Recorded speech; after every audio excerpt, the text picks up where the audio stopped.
গাধাকে সৃষ্টি করার পর তাকে বলা হলো সকাল থেকে সন্ধ্যা পর্যন্ত তাকে ক্লান্তিহীন পরিশ্রম করতে হবে,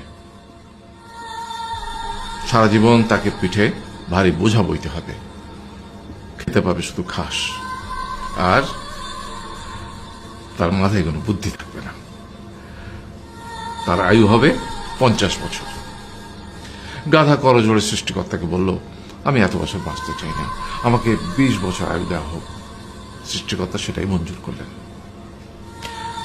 কুকুরকে যখন সৃষ্টি করা হলো তখন তাকে বলা হলো যে সে হবে মানুষের সবচেয়ে বড় বন্ধু, কিন্তু সে খাবে মানুষের উচ্ছিষ্ট, এবং তার আয়ু হবে 30 বছর। কুকুর সৃষ্টিকর্তাকে বলল, আমি এত বছর বাঁচতে চাই না, আমাকে 15 বছর আয়ু দেওয়া হোক। সেটাই মঞ্জুর করা হলো।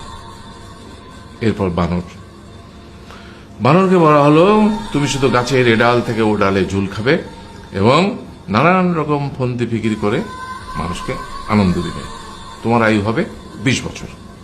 বানর বলল, আমি 20 বছর বাঁচতে চাই না, আমাকে 10 বছর দেওয়া হোক। সেটাই মঞ্জুর করা হলো। এবার এলো পুরুষ মানুষের পালা।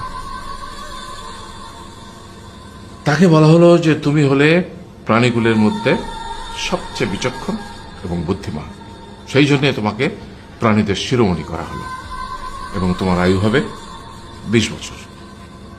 তখন পুরুষ মানুষ বলল, করজোড়ে বলল সৃষ্টিকর্তাকে যে 20 বছর আয়ু অত্যন্ত কম, হে প্রভু, আমাকে ওই গাধার সে যে 30 বছর আয়ু চায়নি সেটা আমাকে দেয়া হোক, ওই যে কুকুর 15 বছর ফিরিয়ে দিয়েছিল সেটাও আমাকে দেয়া হোক, আর যে বানর 10 বছর নেয়নি সেটাও আমাকে দেয়া হোক।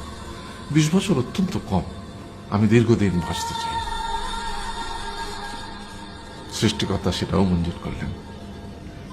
তারপর কি হলো? সেই থেকে ছেলেরা পুরুষ মানুষ হিসেবে বাঁচে 20 বছর, তারপরের 30 বছর সংসারের বোঝা পিঠে করে বয়ে বেড়ায়, সেটা কার মতো? গাধার মতো। তারপরের 15 বছর সে তার ছেলে মেয়েরা যা দেয় সেই রকম ঠিক কুকুরের মতো উচ্ছিষ্ট খেয়ে বাঁচে।